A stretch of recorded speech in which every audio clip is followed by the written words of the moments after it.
Olá meninos, olá meninas, senhores mediadores, sejam todos muito bem-vindos, bem-vindas à nossa aula de Sociologia, a casa é de vocês, pode entrar.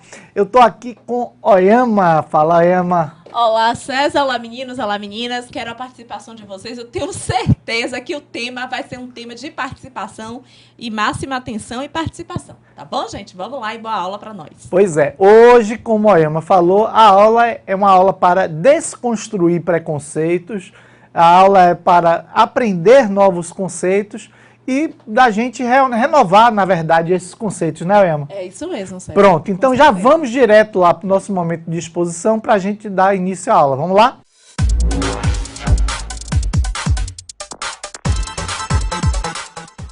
Vamos lá, vamos começar a nossa aula.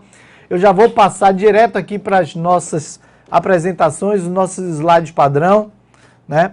E a gente vai apresentar primeiro a equipe de Sociologia.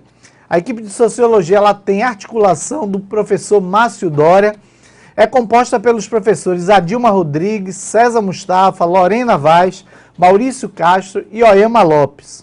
Nós estamos na terceira série do ensino médio, a disciplina é Sociologia, aqui no vídeo o professor César Mustafa, na assistência a professora Oyama Lopes. A aula de hoje é a aula de número 5, Compreensão Sociológica do Trabalho no modo de produção socialista. Então a gente vai trabalhar hoje, a gente vai ver o modo de produção socialista. A professora Emma já colocou no chat o número, o tema da aula e eu vou seguir adiante. Os objetivos da nossa aula de hoje são compreender com auxílio da sociologia a importância dos conceitos de capitalismo, socialismo, sustentabilidade, meio ambiente e produção agrícola, objetivando compreender a formação dos grupos políticos e sociais, a exemplo da UDR e MST. UDR é União Democrática Ruralista e MST Movimento de Sem Terra. Na verdade, eles fazem oposição. Analisar propostas de sustentabilidade e preservação da natureza a partir de fundamentos, princípios e ações de grupos sociais, organizados, empresários e ambientalistas. Pronto, beleza. Então, a gente, na verdade, eu trouxe para a gente iniciar a aula, para a gente começar a aula, eu trouxe um vídeo que eu vou explicar para vocês primeiro, exatamente a ideia desse vídeo. Esse vídeo, na verdade, ele vai pegar o hino da Internacional Comunista, né? Esse hino da Internacional Comunista ele foi criado ainda lá no século XIX, mais ou menos final do século XIX, quando tinham, na verdade, as reuniões da Internacional Comunista. Né? Marx, quando pensou o comunismo, quando pensou o socialismo, ele pensou em um mundo socialista. Ele não pensou, na verdade, em países socialistas, ele pensou no mundo socialista. E aí havia esse hino. E esse hino é muito forte, esse hino ele fala de coisas do nosso dia a dia, do nosso cotidiano. E trago, na verdade, para a gente refletir, trago, na verdade, para a gente pensar junto, tá certo? Então eu organizei ele em um clipe com letra, com imagens e tal, para a gente poder trabalhar. Vou botar o slide aqui e a gente vai chamar o vídeo.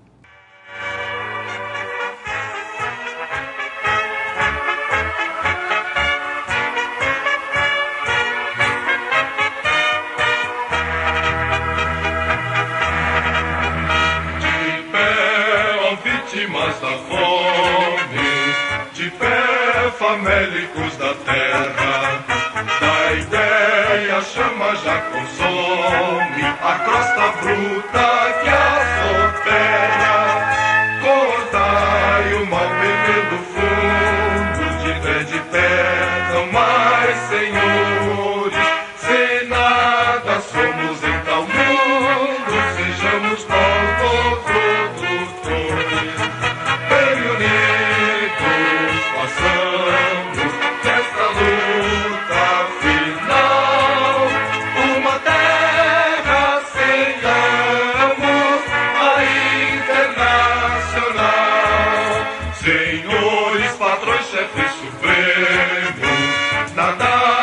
queiramos de nenhum. Sejamos nós que conquistamos a terra-mãe livre comum, para não ter protestos vãs, para sair deste antro estreito.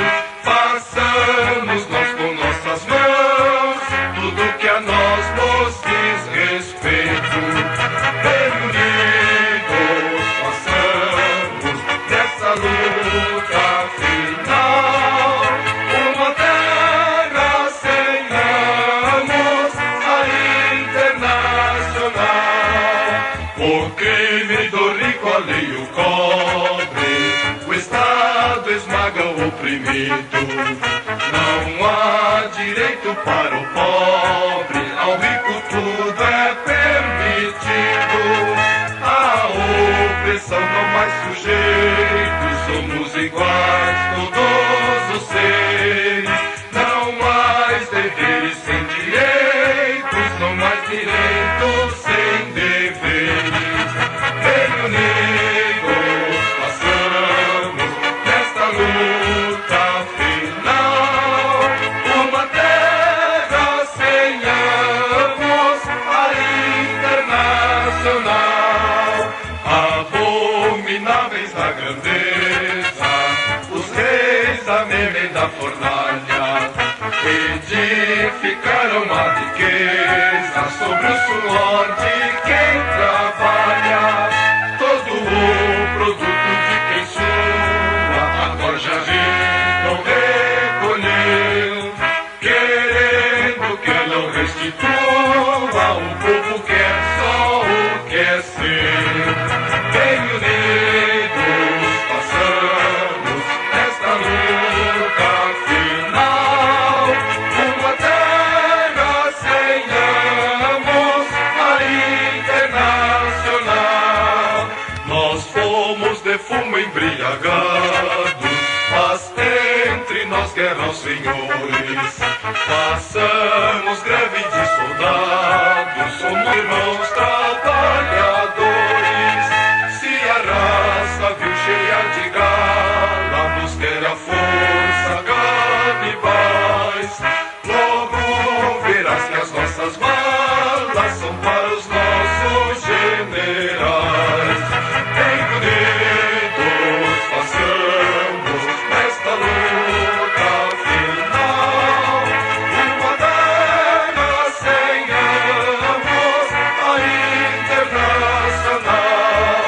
Pois somos do povo ativo, trabalhador forte e fecundo, pertence a terra aos produtivos, o parasita deixa o mundo. Ó parasita que te nutres do nosso sangue a gotejar, se nos faltarem os abutres, não deixe o sol deflorar.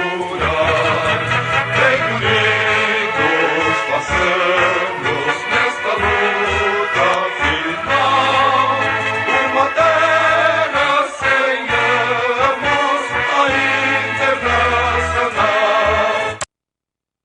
Bom, gente, beleza, então. O hino, a internacional, é interessante o seguinte, às vezes, quando a gente fala, vou botar o hino da Internacional Comunista, aí o pessoal diz, ah, meu Deus, o hino da Internacional vai criar uma reação assim, assado. Mas aí eu quero que vocês percebam, eu quero que vocês entendam que assim, a letra, e por isso que eu fiz a questão de colocar a letra da música ela fala de coisas do cotidiano, da exploração que a gente vive no dia a dia, né? Do controle da terra, do controle dos meios de produção. E aí, para nós que somos trabalhadores, para nós que somos operários, né?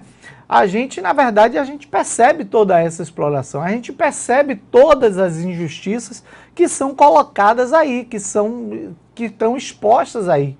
É uma ferida aberta, né? A gente percebe claramente isso quando ele fala o crime do rico, a lei encobre, né? E do pobre, na verdade, está aí punido de forma severa, não está falando nada além da realidade, além do que a gente vivencia. O próprio Drauzio Varela, aquele médico lá que aparece no Fantástico de vez em quando, ele trabalhou durante muito tempo no presídio do Carandiru. É ele quem escreve o livro Carandiru. E aí tem um depoimento dele que ele fala dos presídios, ele diz assim, no presídio eu já vi de tudo. Aí o repórter pergunta, e o que você não viu no presídio? Ele disse, a única coisa que eu não vi no presídio é rico. Então, é uma coisa clara pra gente. É uma coisa que é óbvia. Fala no microfone, Emma. Tô falando. É porque eu tenho que dar bronca naquela época, né? Porque hoje a gente está vendo alguns ricos presos. Tá. Mas não tá não, Emma. Alguns ricos, alguns. Preso aonde? No presídio?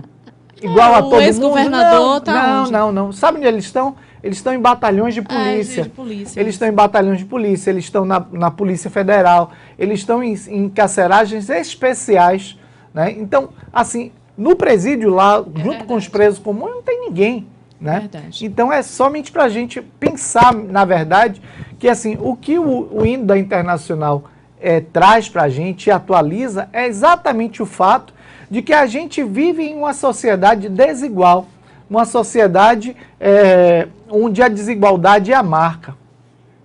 Né? Então, a gente vive nessa sociedade desigual, a gente vive nessa sociedade que trata o diferente com indiferença. Né? Então, é o que a gente quer trazer. Bom, eu vou trazer já uma interação, porque eu quero já ouvir vocês. Eu quero a participação de vocês hoje aqui, viu? Eu quero que vocês participem no chat. Eu vou botar aqui no slide para a gente poder conversar um pouquinho. Eu queria saber de vocês, porque eu vou entrar com os slides de revisão, e aí, enquanto que eu passo os slides de revisão, vocês respondem para mim. Quando se fala em socialismo, qual é a primeira coisa que você pensa? O que é que você pensa quando se fala em socialismo? Né? Quando você vê uma notícia lá, país socialista, um professor que defende o socialismo, um pensador que defende o socialismo, o que é que você pensa? Te remete aqui, o pessoal da aplicação já colocou aqui sociedade e eu vou esperar outras participações. Trazendo aqui para vocês a nossa revisão, né? A gente já viu o capitalismo e a gente vê sempre o capitalismo aqui. A gente viu que o capitalismo baseado na propriedade privada dos meios de produção, ou seja, o capitalista ele tem a propriedade dos meios de produção, ou seja, as ferramentas, a matéria-prima, a tecnologia, o maquinário, as fábricas. Então ele tem a propriedade do meio de produção. É uma economia baseada no mercado, ou seja, então na questão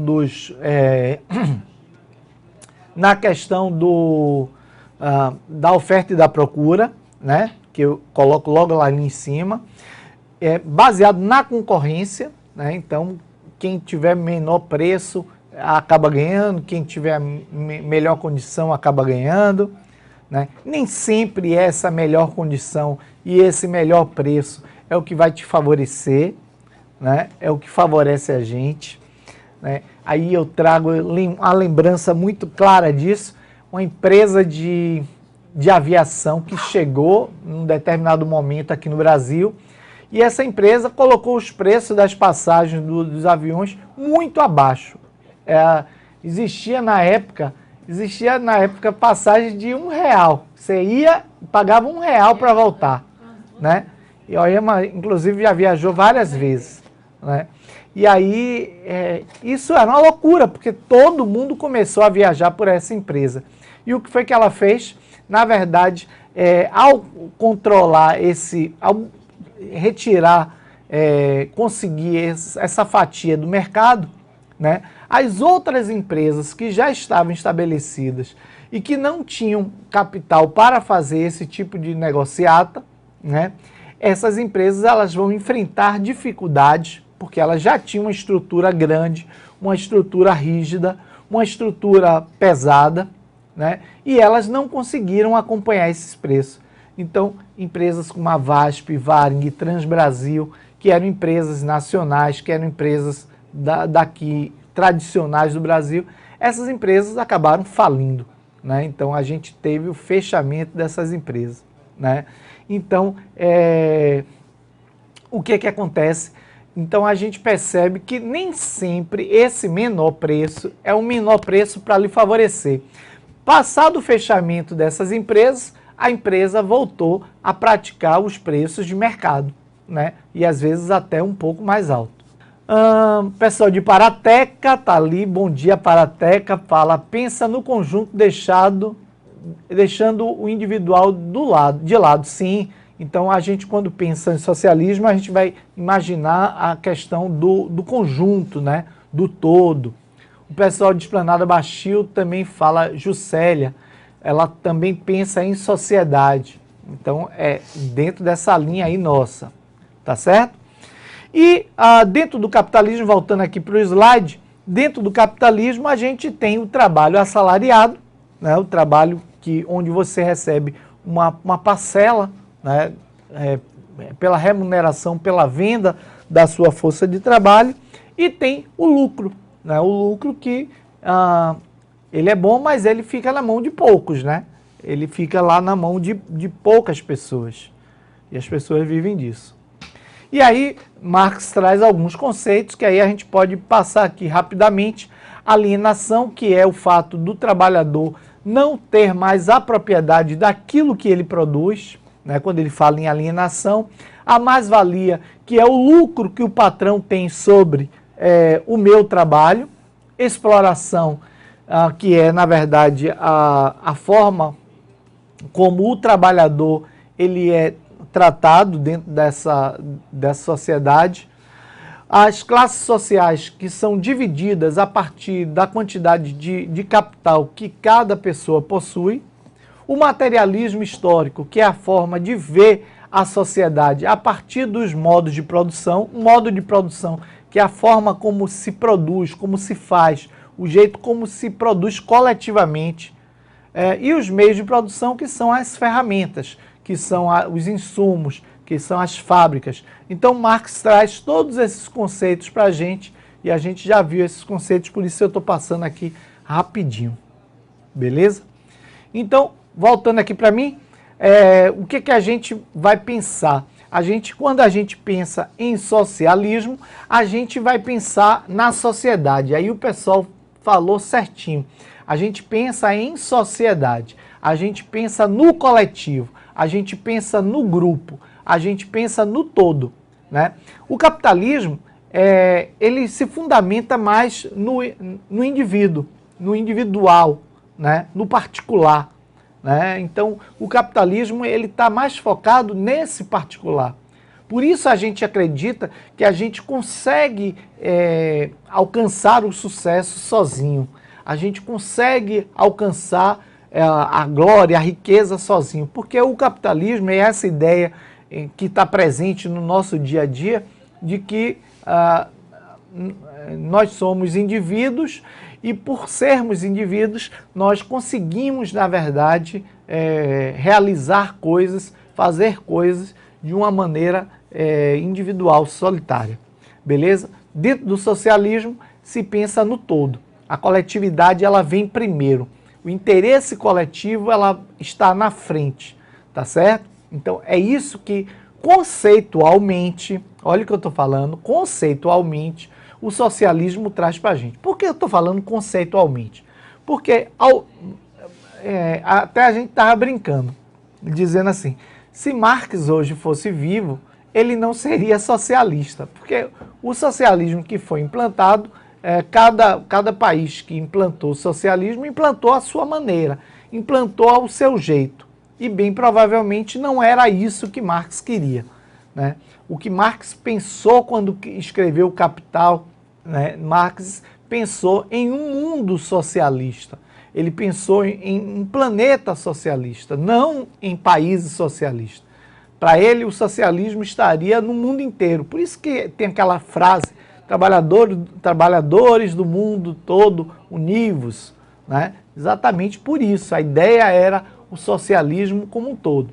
E aí o socialismo ele ganha cara diferentes em lugares diferentes. Beleza? Vamos falar um pouquinho mais sobre socialismo, eu vou para o slide para mostrar para vocês. O que fundamenta o modo de produção socialista é a propriedade social, ou seja, a propriedade coletiva dos meios de produção. Então, olha aí, o que traz, na verdade, o que caracteriza o socialismo é exatamente a forma como se encara a sociedade. Tudo que existe ali, toda a propriedade, ela não pertence a uma pessoa, ela pertence exatamente à coletividade, ela pertence à sociedade. Então, o socialismo, ele traz esse tipo de ideia. E aí, quando Marx escreve sobre o socialismo, ele pensa em uma teoria, o objetivo da sociedade socialista é a satisfação completa das necessidades materiais e culturais da sociedade, como emprego, habitação, educação, saúde, cultura, lazer, etc.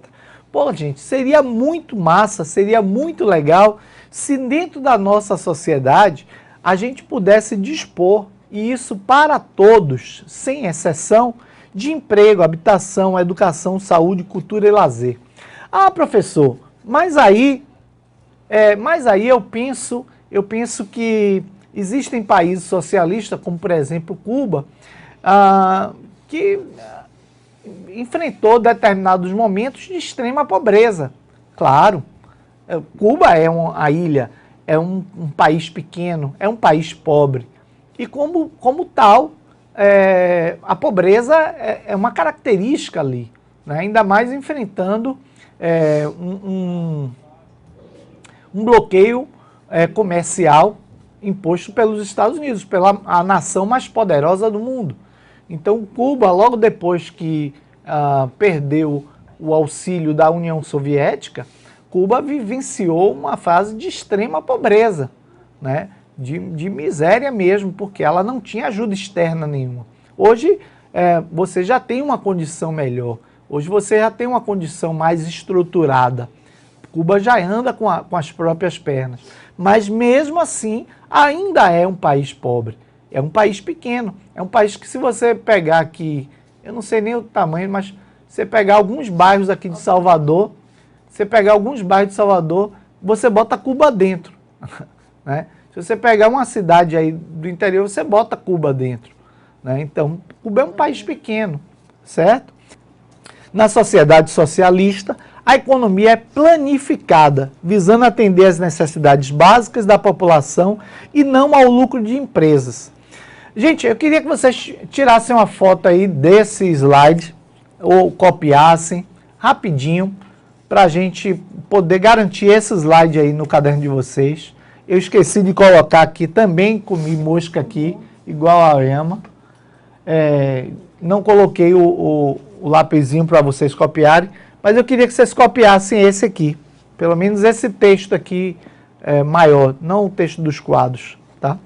Agora, quem puder tirar foto ou dar um print aí, pode ser também.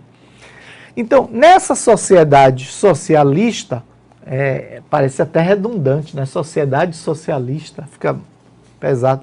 A economia é planificada, ou seja, é uma economia que ela não vai ter as discrepâncias que tem dentro do sistema capitalista. Então, não vai ter, por exemplo, um país socialista, uma cidade muito rica e outra cidade muito pobre. Uma cidade sem nenhuma estrutura, outra cidade com toda a estrutura do mundo, né? Você não vai ser levado a mudar de cidade para ter uma estrutura melhor, né? Isso não existe. Por quê? Porque a economia lá é planificada, é uma economia igualitária. E aí, essa economia, ela visa atender às necessidades básicas da população. Que necessidades básicas são essas? De moradia, de alimentação, de educação, de saúde, né, de lazer também. Então, dentro dessas sociedades existem tudo isso aí, né? E aí, ela não está preocupada com o lucro da empresa, até porque as empresas que existem aí, as grandes empresas que existem nos países socialistas, de uma forma geral, pelo menos de uma forma idealizada, porque se eu pegar a China, por exemplo, eu sei que é diferente, o lucro das empresas não é o mais importante. O mais importante é que a sociedade esteja bem assistida, que a sociedade esteja bem, esteja inserida num contexto aí onde todos possam ter uma igualdade. No socialismo, o mais importante é o nós. No capitalismo, o mais importante é o eu, né? O individual. Então, no socialismo, o importante é o coletivo. E no capitalismo, o importante é o individual. Percebam que tudo isso que eu estou falando aqui, eu estou falando de forma conceitual, né? Da mesma forma que dentro do capitalismo, a liberdade, a igualdade também é conceitual, né? A gente diz assim, no capitalismo eu sou porque eu tenho liberdade, né? No capitalismo eu tenho igualdade. Isso é conceitual. Isso é um conceito do capitalismo, né? A gente sabe que esse conceito aqui, na verdade, ele dentro do capitalismo, ele não é verdade, uma verdade absoluta. Porque eu pertencendo a uma classe e Oyama pertence a outra, eu não sou igual a Oyama, eu não tenho o mesmo tratamento. O tratamento que o Estado e que as empresas me dão é um tratamento diferente do que Oyama recebe. Oyama pertence à oligarquia, Oyama pertence à burguesia.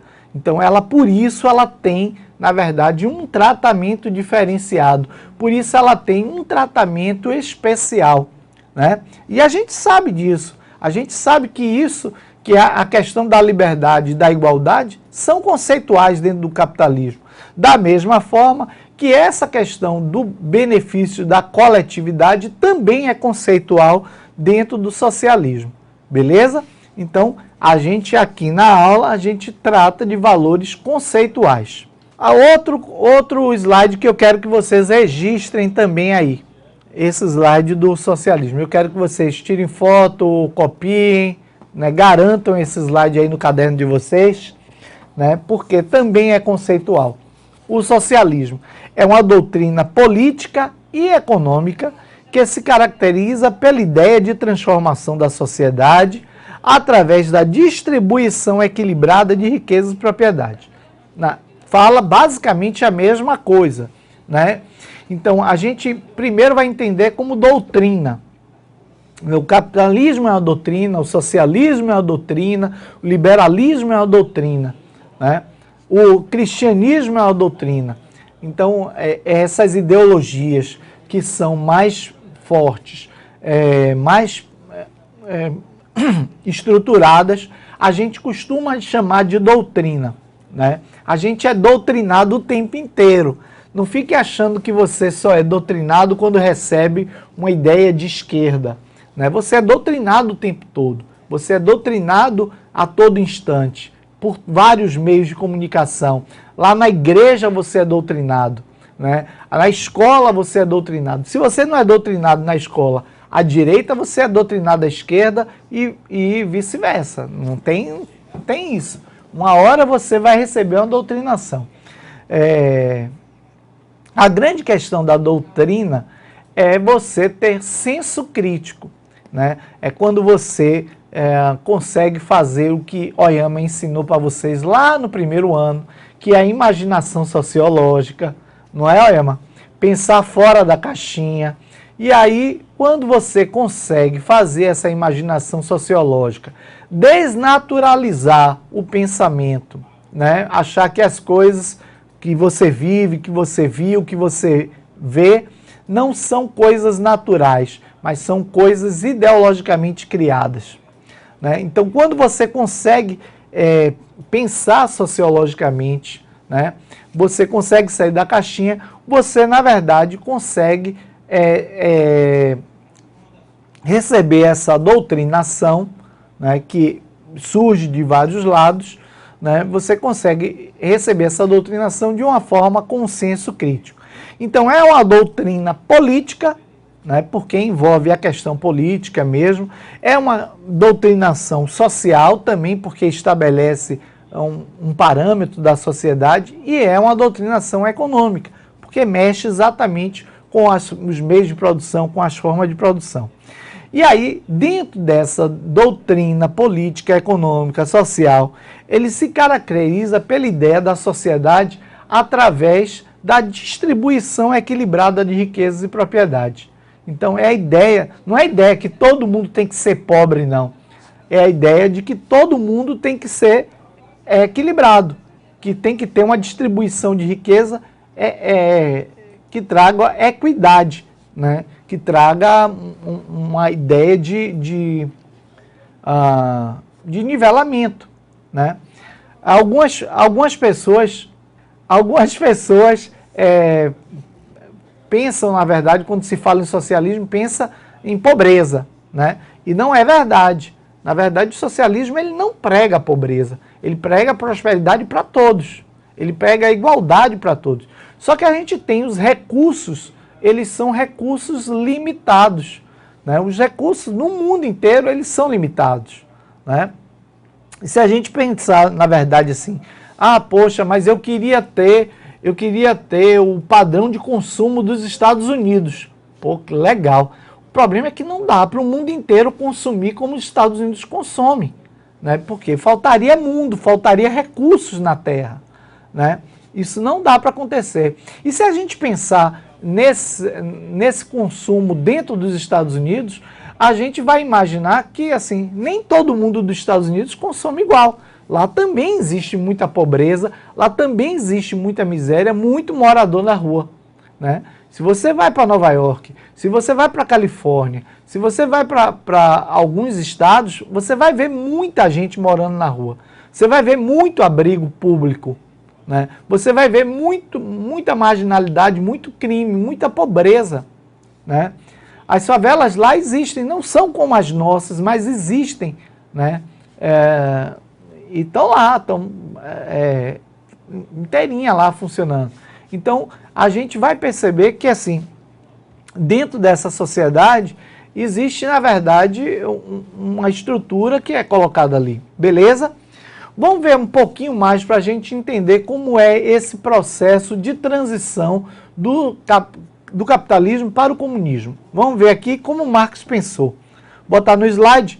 Marx pensou o seguinte, que a sociedade sairia do capitalismo, onde tem o poder político e econômico na mão dos capitalistas, né? Então, uma sociedade estruturada de forma capitalista, ela iria passar para o socialismo.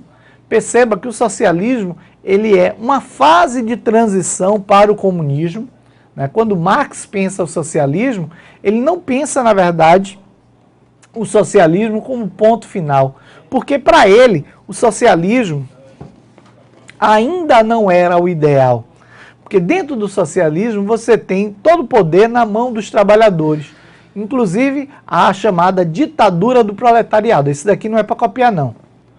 Vocês podem registrar, mas não é para copiar, não tem obrigatoriedade. Então, no socialismo, todo o poder estaria na mão dos trabalhadores. Aí você vai ter o processo de ditadura do proletariado. É aí que surge, na verdade, essa ideia de regimes ditatoriais, né? Que aí é uma crítica que a gente faz ao socialismo, é uma crítica que a gente faz a esse tipo de ideia, né? A ideia do poder na mão dos socialistas, dos trabalhadores, né? E depois que o socialismo estivesse organizado, iria, na verdade, fazer a passagem para o comunismo. O comunismo que seria a igualdade total. Perceba que no socialismo você tem uma parte da sociedade que detém o poder. Quem detém o poder, detém, na verdade, também uma preponderância sobre os outros. Então, isso aqui ainda não era o ideal para Marx. O ideal para Marx seria o comunismo. Só que no comunismo a gente nunca conseguiu chegar. né? Então, quando fala assim, fulano é comunista conceitualmente. Ele defende o comunismo, mas ele não é comunista. Porque o pessoal de Campo Cima está perguntando ali por que os países socialistas são considerados como regime de ditadura. Porque eles são, de uma forma geral, regimes ditatoriais. Porque dentro do socialismo é assim, eu fico pensando que de boa você não vai querer, de boa você vai querer, volta aqui no slide, quem o pessoal de Bonito Brejo registra aí e eu falo aqui sobre o socialismo. De boa, você não vai passar do capitalismo para o socialismo, você não vai abrir mão, por exemplo, de uma empresa, de uma fábrica, de uma estrutura de privilégios, você não vai abrir mão dessa estrutura de privilégios para dividir isso com toda a sociedade, né? De boa, as pessoas não fazem isso, né? Mesmo sabendo que esses privilégios, mesmo sabendo que esse capital está concentrado na mão de poucas pessoas, está concentrado na mão de um grupo pequeno, né? Então, o que acontece é que, assim, por isso, na verdade, essa fase de transição ela é feita de forma ditatorial, né? Essa fase de transição ela é feita de uma forma ditatorial, que é o socialismo. O socialismo tem a ditadura do proletariado. Mas o objetivo do socialismo seria estabilizar essa sociedade para mais tarde chegar ao comunismo, que é a igualdade total. Beleza, Campo Cima? Na verdade, o regime ditatorial está lá. Faz parte, na verdade, dos países socialistas. Bom, e aí a gente vai pensar, na verdade, que igualdade não significa justiça, né? Igualdade não é justiça. Isso aí vai afetar, na verdade, a nossa crença nos valores capitalistas. Quando a gente fala, dentro do capitalismo se defende a igualdade, né? Se defende que todos são iguais, tal. E aí a gente vai perceber o seguinte, ó, aqui nessa imagem, que vocês já devem ter visto em outras aulas, aulas de filosofia, de história, de sociologia também, de português. Português não, como é que chama? LP, LB. Tá vendo que eu sei? Vocês vão ver, vocês já devem ter visto essa imagem, porque essa é a imagem que roda aqui. Perceba que quando você tem uma igualdade e você tem tamanhos diferentes de pessoas, necessidades diferentes, você não gerou uma situação de justiça, né? Porque aqui o mais alto, ele fica em cima do tamborete aqui, e ele pode ver o jogo com maior precisão. E o mais baixo não vê no primeiro quadro. Quando você redistribui os tamboretes, você consegue criar uma situação de equidade, né? Que é igualdade de direitos, que é, na verdade, a chance para todos com serviços essenciais gratuitos, educação, saneamento básico, né? Então você garante que todos têm esse poder aqui. Aí eu trago também aqui essa outra imagem, que também deve ser conhecida com vocês, porque essa imagem ela vai trazer a questão da meritocracia. A meritocracia é essa ideia de que todos, na verdade, passarão pela mesma prova, todos passarão pelo mesmo teste, a todos serão colocados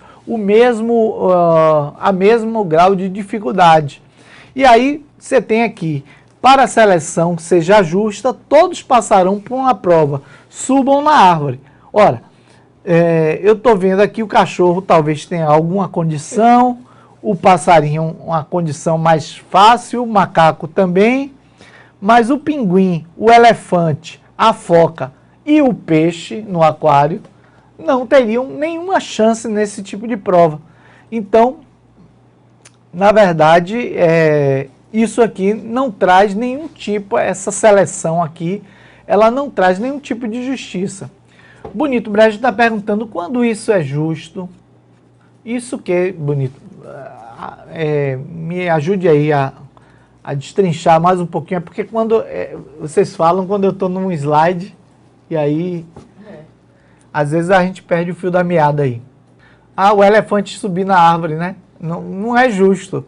Não, eu ainda fico achando que pro elefante, talvez, alguma coisa, mas e o peixe, Oyama? Fala aí. Eu usei um vídeo com eles no primeiro ano, na primeira série, né? Que mostra é um vídeo norte-americano, se não me engano, falando das cotas, né? Eu não sei se vocês lembram desse vídeo, onde dá um passo para aqueles que foram criados com pais casados, dá um passo para aqueles que foram criados. Então, quando começa a corrida, sempre quem está na frente é o branco, o capitalista, aquele, né, bem criado, com uma classe média alta. Eu já usei esse vídeo com vocês, depois vocês procuram, eu vou procurar o nome do vídeo e vou botar aqui no chat, que é bem interessante, que fala sobre essa meritocracia que não existe, né? Exatamente, Oyama. E aí a gente traz, inclusive, essa realidade deles, né? É diferente de quem está numa escola e foi treinado a vida inteira e teve uma condição bacana para estudar, e teve uma família que sempre estimulou, incentivou, que pagou curso extra, que inglês, francês, informática e etc e tal, que teve todo equipamento em casa, que teve comida em casa garantida, né? E aí é diferente a condição de quem muitas vezes está na escola pública, aqui em Salvador mesmo, né? E está na escola pública e muitas vezes tem a primeira refeição e talvez a refeição principal, que é o caso de muitas pessoas na merenda escolar, que muitas vezes nem tem, que não tem uma condição em casa de estudo, né? Então você percebe que essas oportunidades são diferentes, né? Que essas condições são diferentes e para conseguir chegar lá, essa pessoa vai ter que se esforçar muito mais do que a maioria não, uma parte da população, né? Então a gente vai ver exatamente isso, a gente vai ver exatamente essas variáveis na condição de cada um, gerando a dificuldade, gerando a possibilidades diferentes. Beleza? Tranquilo aí, gente? Até agora tá todo mundo entendendo tudo, tá todo mundo tranquilo. Se tiver alguma dúvida, bota aí. Aí o pessoal de João Vaz trazendo aí uma polêmica para eu... O sistema de cotas na faculdade é igualdade ou justiça? É justiça, né? Se você pensar que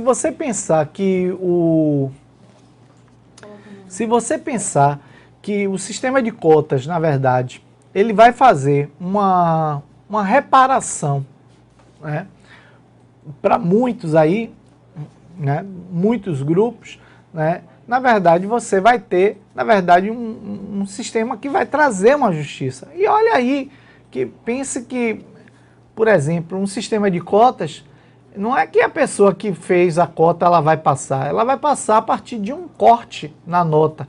Então, por exemplo, se a nota para passar em medicina aqui na UFBA tem que ser 100 em todas as provas do Enem, né, praticamente você tem que fechar, você sem cota, sem ser cotista, você tem que fechar todas as provas. O cara que vai com cota, ele tem que, tipo, 85%. Aí você vai dizer, amor, mas ele vai com 15% de vantagem.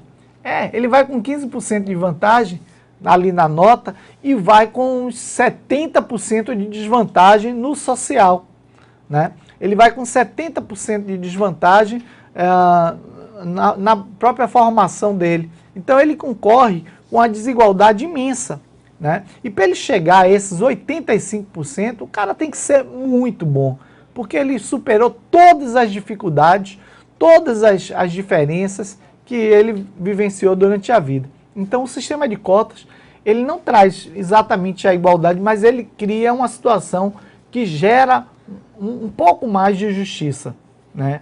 A gente precisa... o sistema de cotas ele não é o ideal, né? E, inclusive, ele não a proposta que essas ações afirmativas, elas não sejam para a vida toda, que elas têm um fim, né? né? E a gente precisa gerar, na verdade, dentro das favelas, dentro das comunidades pobres, dentro das zonas rurais, mecanismos que promovam a formação dessas pessoas, né? Exatamente para quê? Para que a gente tenha um avanço nessas classes mais baixas. Beleza? Eu vou trazer para vocês as principais experiências socialistas, estão aqui no slide. Então, a primeira grande experiência é a Rússia, né, que faz a Revolução Russa em 1917. Né? Então, a Rússia faz a primeira. E aí, é bom chamar a atenção porque alguns memes que circulam no Facebook, na internet, trazem... outro dia vi assim, diga um só país que adotou o socialismo e que deu certo. Pô, a Rússia é um caso de sucesso, né? A Rússia era um país de dimensão continental, uma dimensão muito grande, era um país que era um dos últimos países que ainda tinha um sistema de monarquia absolutista, era um país basicamente agrário de analfabetos, né? Em menos de 50 anos, a Rússia ela passa, em 1917 ela faz a Revolução Russa. Em 1940, ela já era uma potência mundial, né? 45, quando termina a Segunda Guerra Mundial, a Rússia já era uma potência mundial e já concorria com os Estados Unidos pelo lugar de nação mais poderosa do mundo. Né? E o povo da Rússia já eram praticamente todos, né, era um país sem analfabetos, era um país que tinha tecnologia já avançada para todo mundo. Então perceba, quando a União Soviética ela vai levar esse desenvolvimento. Então perceba que tem a Coreia do Norte, né? A Coreia do Norte também está aí, a China, que tem um tipo de socialismo diferente, e Cuba, que para mim hoje representa mais o conceito de socialismo. Mas Cuba, como eu falei, também é um país pequeno, é um país pobre e que sofre também com um bloqueio continental. Professor, e a Venezuela? A Venezuela não é socialista, apesar deles se autoafirmarem socialista. Eu entendo que assim, a Venezuela está longe do socialismo, né? A perspectiva do socialismo venezuelano é longe disso, né? Então, mas mesmo assim também a gente não conhece a realidade da Venezuela, porque a gente conhece a Venezuela pelos olhos das nossas televisões, da Globo. A gente não conhece, então a gente sabe muito pouco sobre como é mesmo a vida na Venezuela. E o que eu acho interessante, rapidamente falando, César, estou aqui fazendo, só para a gente levar um pouquinho esse pensamento. A Venezuela, ela tem um petróleo, ela tem a própria Amazônia, e aí as pessoas se preocupam com uma riqueza que tem lá na Venezuela. Estou vendo os Estados Unidos, a Rússia, a China, e aí tem países africanos que esses países não estão nem percebendo essas misérias, não estão nem percebendo essas questões sociais e econômicas. A gente o que você está falando, Emma, deixa eu só mesmo, a questão humanitária, né, que o pessoal agora o pessoal criou um discurso, né? Criou um discurso de ajuda humanitária. Vamos fazer ajuda humanitária à Venezuela. Não tem ajuda humanitária para Cuba também? Não, a Cuba não, mas, por exemplo, a Cuba nem precisa. Mas, por exemplo, você pensar agora nesse furacão que passou lá pela África, e que só de número de mortos oficiais agora, né, esse ano, 2019, tem 700 pessoas de mortos oficialmente. Né? Esse número ele vai chegar tranquilamente a mais de 1.500 pessoas. Exatamente. Porque esses corpos ainda não foram encontrados. Você só é declarado morto quando encontra o corpo, né? E assim, esses países que hoje, inclusive o próprio Brasil, que hoje fala em ajuda humanitária à Venezuela, ele não fala em ajuda humanitária a Moçambique, né? Não fala lá. Então, é uma situação que está aí acontecendo. Na verdade, nem se fala, se circula muito pouco a dor do povo africano, ela não aparece na TV, né? Então, já tem 700, quase 700, mais de 700 mortos oficiais, né? Reconhecidamente mortos. Ainda tem a possibilidade desse número dobrar praticamente. E ninguém... O presidente da Venezuela é um ditador, sim, né? Agora, também, viu, João Vaz, é bom a gente lembrar que, assim, a gente vive a ditadura do capital também, tá? A gente vive a ditadura do capital, a gente não é totalmente livre para escolher as coisas que a gente quer, não. É bom a gente pensar nisso. Mas, assim, o socialismo, ele não é um sistema passivo de críticas. Na verdade, existem muitas críticas. Vamos ver aqui, eu vou botar as principais críticas para vocês verem aqui no slide. Então, uma das críticas é: o Estado é novo dono dos meios e bens de produção, controle de tudo a partir da ditadura do proletariado. Então, existem duas coisas aqui. Primeiro, que o Estado ele passa a controlar tudo, né? Ele passa a controlar todos os meios e bens de produção. E quem faz isso, na verdade, é num regime ditatorial. Estamos numa democracia e, enquanto cidadão, não tenho o poder de mudar o destino do meu país. Jura? Você tem um banco? Não. Tem um canal de TV? Não. Uma empreiteira? Não. Dinheiro para especular? Não. Não tenho nada disso, mas tenho a força do meu voto. Oh, que fofo, posso tirar foto? Na verdade, aqui eu faço um contraste entre a questão lá dos países socialistas e dentro da perspectiva capitalista. A gente acha que a gente tem essa possibilidade de mudar o país. Eu vou mudar o país com o meu voto, né? Você não muda nada, porque na verdade a gente é influenciado o tempo inteiro, né? Então a gente acha que a gente tem liberdade, a gente acha que a gente pode mudar e isso não acontece. Bom, aí mais críticas. Trabalhadores não têm acesso às decisões do Estado, à igualdade política e à liberdade individual. Isso, de fato, acontece nas experiências socialistas.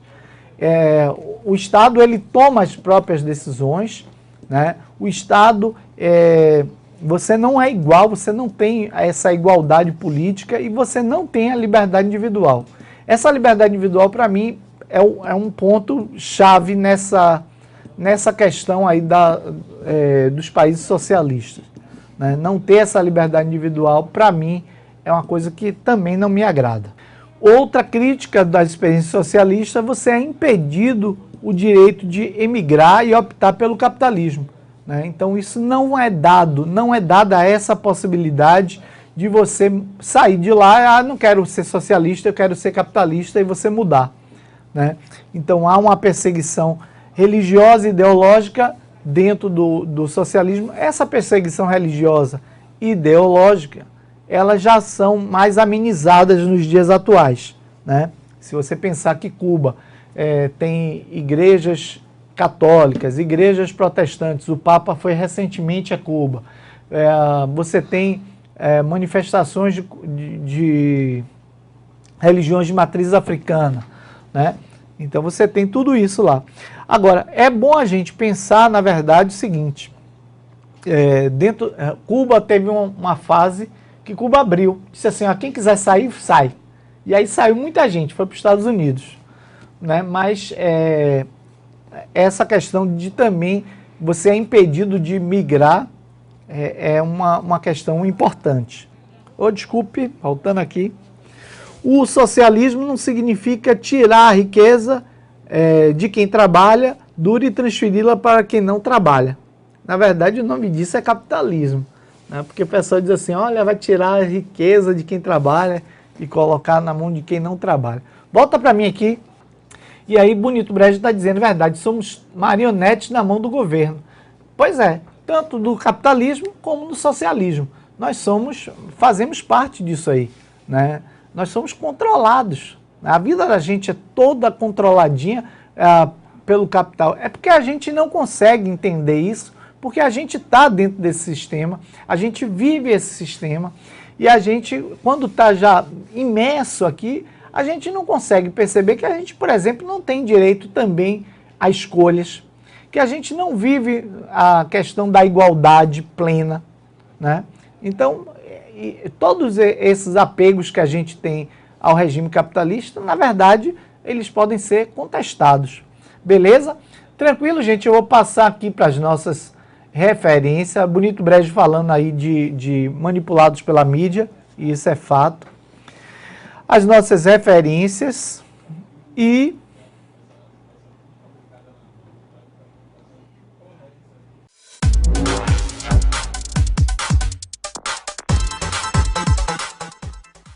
Então, gente, hoje, só ler aqui rapidamente o pessoal de Cacho. Em minha opinião, eu acho que tem muitas diferenças entre pessoas por conta da educação e na saúde. Os mais fracos sempre ficam para trás. Lembrando disso, o professor Milton teve em Cuba recentemente, né, falando rapidamente sobre isso. E ele falou que percebeu claramente que existem bairros de pessoas, né, casas de ricos, e existem casebres. Então ele viu essa... Agora, não vê, diz que ninguém passa fome, ninguém entra, não tem uma miséria total, como é o caso aqui do Brasil, né? Mas ele ressaltou essas questões. Mas vamos falar do que interessa. O professor trouxe hoje o mundo do trabalho na visão do modo de produção socialista, porque o terceiro ano trabalha com o mundo do trabalho. A aula passada ele falou do capitalismo e essa aula ele está trazendo o socialismo. O que é o socialismo? O socialismo é um modo de produção onde a propriedade que era privada no capitalismo deixa de ser privada. A propriedade é do Estado. A produção é dividida com todos os cidadãos daquele Estado. Então, a diferença do capitalismo para o socialismo é que no capitalismo a propriedade que é privada, as fábricas têm-se o dono, né? O dono da fábrica, o proprietário da fábrica. No socialismo, não. A propriedade é do Estado. E o resultado da produção, né, é dividido com o coletivo, é dividido com um todo. A diferença é essa, tá? O histórico. Como é que se tem um histórico do socialismo? O socialismo vem com o pensamento de Karl Marx, lá depois da Revolução Industrial, onde ele começa a perceber as mazelas do capitalismo, as mazelas do trabalhador, né? Onde ele percebe que o trabalhador é explorado. E aí, lá para 1900 e um pouquinho, não me lembro exatamente, ele vai propor um modo de produção onde o trabalhador, né, será o dono dos meios de produção. Não o Estado, mas todo o trabalhador. Então, ele vai propor o comunismo. O socialismo entra como ele fica nesse período de transição. Só ressaltando e lembrando, o professor César falou, mas eu vou retomar, que o comunismo não foi implantado em nenhum lugar do mundo, como previa e como queria o Marx. Somente nas sociedades indígenas, as sociedades da América, que era uma intenção do Karl Marx, tá bom? As principais vantagens é exatamente a de dividir a produção, não existia uma desigualdade social, né? A produção é dividida com um coletivo. A segunda vantagem também, a propriedade não é privada, é do Estado. E a desvantagem, as principais críticas é o que o Estado governa com mão de ferro, né? O trabalhador não tem... Então, existe também uma ditadura. Essa é uma das principais críticas, tá bom? Me despeço de vocês, desejando tudo de bom, coisas boas para vocês. E, com certeza, até a próxima aula, né, César? É isso aí, Emma. Galera, então, vamos renovar aqui nosso convite para que, na semana que vem, vocês estejam ligadinhos em mais uma aula de Sociologia. A gente está esperando vocês. Até lá!